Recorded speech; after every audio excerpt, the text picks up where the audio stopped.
अस्सलाम वालेकुम, मैं हूं रशीद चौधरी। आप यूट्यूब चैनल देख रहे हैं। पोलिंग को ख़त्म हुए तकरीबन समझ लें कि 20-22 घंटे हो चुके हैं। बातें बहुत सारी करनी है, बहुत सारी इन्फॉर्मेशन आपको देनी है। टाइम कम है, काम ज़्यादा है, तो ज़रा थोड़ा एक्टिव होकर बैठिएगा। जो लोग कह रहे थे कि हमारे वोट की कोई वैल्यू नहीं है, कोई वक़्त नहीं है, हमारे वोट को कोई नहीं पूछता, आज उन सबको अपने वोट की वैल्यू का पता चल गया होगा। अपनी ताकत का, वोट की ताकत का पता चल गया होगा। आज जिस तरीके से नौजवान निकले हैं, ख़वातीन निकले हैं, ये जो मैं लास्ट व्लॉग में बताया था कि इस बार 2 करोड़ के करीब वोटों का इजाफा हुआ है, नए वोट रजिस्टर्ड हुए हैं। ये वही नौजवान थे जिनका 80% पीटीआई के साथ थे, बल्कि मोर देन 80% पीटीआई के साथ थे। ये ख़ास तौर पे नौजवान और ख़वातीन जिन्होंने अपने अपने गुस्से का इजहार किया है, अपना गुस्सा, अपने दिल की भड़ास निकाल ली है, जो इतनी तादाद में बाहर निकले हैं लोग वोट डालने के लिए कि कितना मैनेज करेंगे, कितने रिजल्ट मैनेज करेंगे। यानी वोट डले ही इतने गए हैं, वोट डाले इतने गए हैं अवाम की तरफ से कि वो मैनेज करते करते कि 20-22 घंटे हो गए, लेकिन वो मैनेज नहीं हो पा रहे। अभी भी पीटीआई सीट नेशनल असेंबली की सीटों में आगे है और केपीके में से तो क्लीन स्वीप कर रही है। पंजाब से भी ओवरऑल अभी भी वो मैनेज भी कर रहे हैं, लेकिन उसके बावजूद भी पीटीआई आगे है। मैं से पहले 12 कह चुका हूँ, ये 1990 की सियासत नहीं है, 2024 है। ये नौजवान नस्ल है जिन्होंने आगे चल के इस मुल्क की भागदौड़ संभालनी है। ये सियासत 2024 है, इसके सियासत के अलग ही तकाजे हैं, न्यू जनरेशन है। लेकिन ये जो लोग 1950, 60, 70 में रह रहे हैं, ये नहीं इस चीज़ को समझ रहे, वो अपनी पार्टी का ही नुकसान कर रहे हैं। कुछ लोग गाँव देहातों में, छोटे शहरों में हमारे बाप दादा फलां को वोट देते रहे हैं, वो मुस्लिम लीग किए थे, हम मतलब पूरी जिंदगी में मर जाएंगे, खप जाएंगे, पूरी जिंदगी हम मुस्लिम लीग को वोट देंगे, फलां को, मेरे बाप फलां पार्टी का था, मेरा दादा फलां पार्टी का था। ये कल्चर पंजाब से खत्म होता हुआ नजर आ रहा है। और एक और ट्रेंड और एक और माइंड सेट था पंजाब के लोगों का कि पंजाब उसी तरफ चलता है जिस तरफ की हवा चलती है। सिस्टम जिस साइड पे होता है, हवा जिस साइड पे होती है, पंजाब के लोग उसी को वोट डालते हैं, उसी के साथ होते हैं। वो माइंड सेट भी चेंज हो गया है। वो सब दावे जो लोगों के थे वो धरे के धरे रह गए हैं। आप देख लो सेंट्रल पंजाब में क्या हुआ है, नॉर्थ पंजाब में क्या हुआ है। ये जो 2024 और न्यू जनरेशन है, ये क्या सोच रही है, इनके दिलो दिमाग में क्या है, ये सोच को लेके चलना होगा। ये 80-90 की दाई नहीं है, ये पुरानी सियासत नहीं है। वोटर निकले ही बहुत ज्यादा हैं, वोट डला ही बहुत ज्यादा है। और दूसरी मजे की बात बताऊं आप लोगों को, पाकिस्तान पीटीआई के, पाकिस्तान तहरीक इंसाफ की ओपनर बल्लेबाज तो इलेक्शन ही लड़ रहे थे। यानी टॉप क्लास जो लीडरशिप है वो इलेक्शन ही नहीं लड़ रही थी, और जो लीडर है वो सलाखों के पीछे है। टॉप क्लास लीडरशिप जो है वो इलेक्शन ही नहीं लड़ रही थी, यानी ओपनर बल्लेबाज ही नहीं थे। मिडिल ऑर्डर में जो खेलते हैं वो भी नहीं थे। तीसरे दर्जे की जो सियासत है, तीसरे दर्जे की जो लीडरशिप है, उसने इलेक्शन लड़ा है पीटीआई से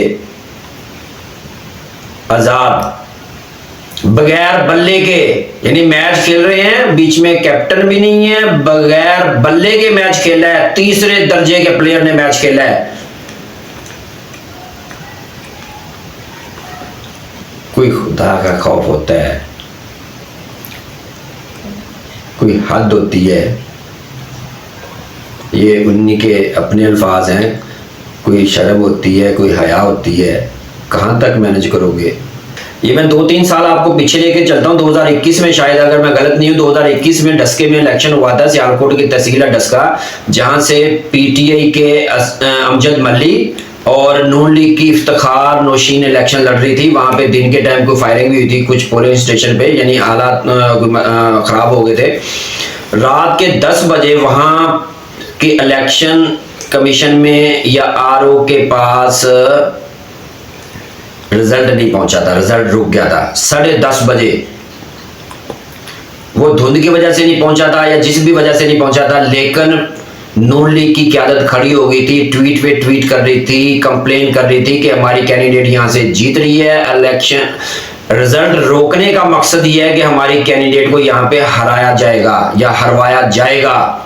लेकिन आज रात 5 बजे तक, 6 बजे तक, सुबह 7, 8, 9 बजे तक नवाज शरीफ की तरफ से, नून लीग की तरफ से, यानी सीनियर लीडरशिप की तरफ से कोई स्टेटमेंट नहीं है, कोई ट्वीट नहीं है कि ये इलेक्शन क्यों रोके जा रहे हैं, ये सॉरी माफ कीजिएगा, ये रिजल्ट क्यों रोका जा रहा है, कोई स्टेटमेंट नहीं है। वजह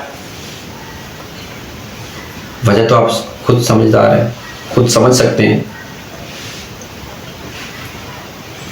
बलोचिस्तान के भाई, मैं नहीं कह रहा धांधली हुई है, मेरी क्या औकात है, मैं नहीं कहता धांधली हुई है, लेकिन ये सोचिए कि बलोचिस्तान के दूर दराज जो इलाके हैं, इंटीरियर सिंध है, वहां से रात के 10 बजे, 9 बजे, 8 बजे भी 11-12 बजे तक इलेक्शन का रिजल्ट आ रहा है दूर दराज इलाकों से। केपीके, बलोचिस्तान, सिंध, लेकिन फिर क्या वजह है? कराची, लाहौर, रावलपिंडी, गुजरांवाला, सियालकोट, फैसलाबाद, मुल्तान, यहां के रिजल्ट नहीं आ रहे। ये तो और भी करीब हैं, यहां के रिजल्ट नहीं आ रहे, दूर दराज इलाकों के आगे हैं। तो ये क्या वजह है? ये सोचने की बात नहीं है। जिन लोगों ने वोट डाला है, जो नौजवान नस्ल ने वोट डाला है, जिन्होंने फर्स्ट टाइम जाके वोट अपना कास्ट किया है, जिंदगी में फर्स्ट टाइम जो निकले हैं, जो खवातीन निकली हैं, जो नौजवान निकले हैं, तो वो अपनी हिफाजत नहीं करेंगे, वो शोर नहीं मचाएंगे, वो बाहर नहीं निकलेंगे। गुजरात से मोने सलाही की वालदा भारी मार्जिन से जीत रही थी, भारी मार्जिन से,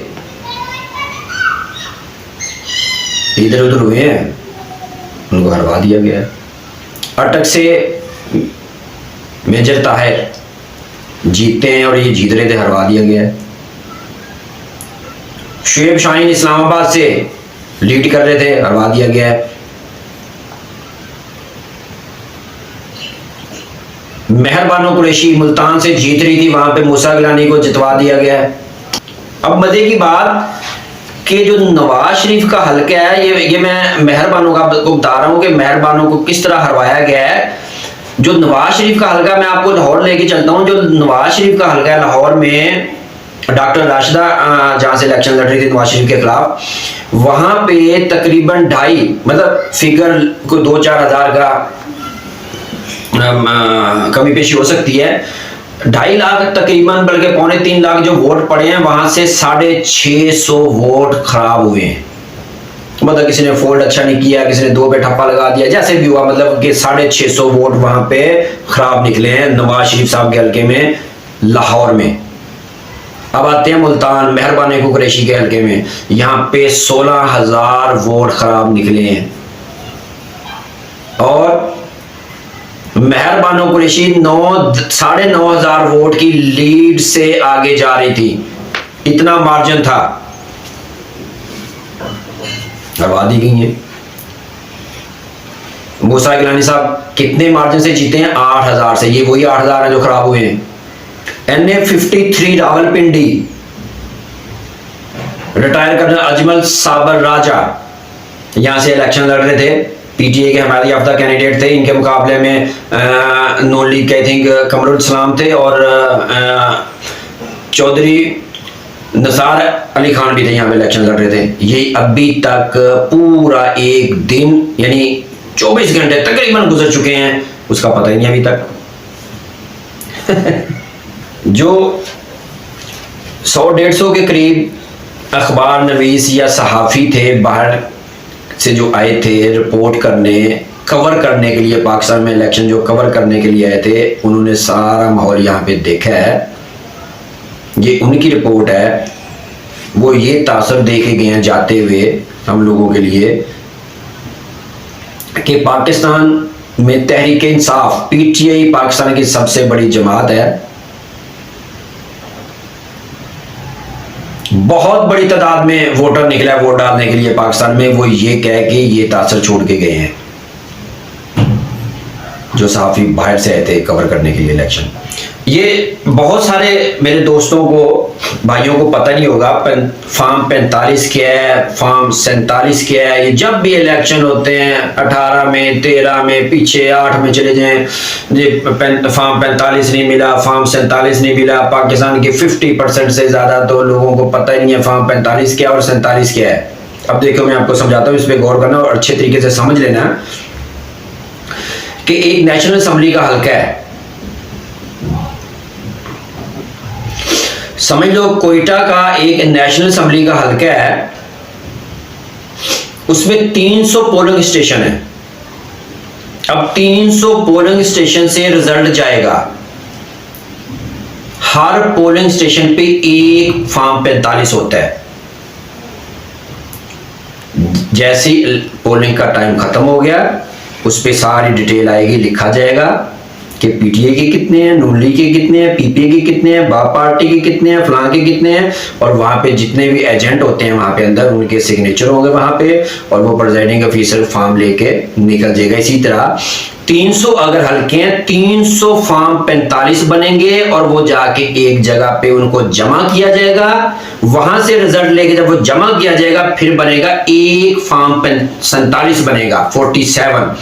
300 फॉर्म से एक फॉर्म बनेगा, यानी एक हल्के में नेशनल असेंबली के एक हल्के में एक फॉर्म होता है 47, और अगर 300 पोलिंग स्टेशन है तो 300 फॉर्म 45 बनेंगे। उन 300 फॉर्म से एक फॉर्म बनेगा 47।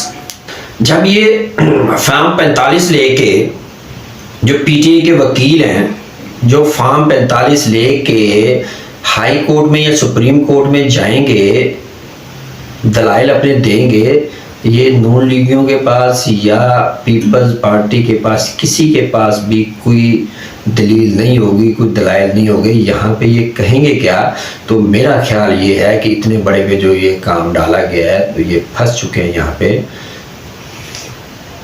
मुझे दीजिए इजाज़त, अल्लाह हाफिज़।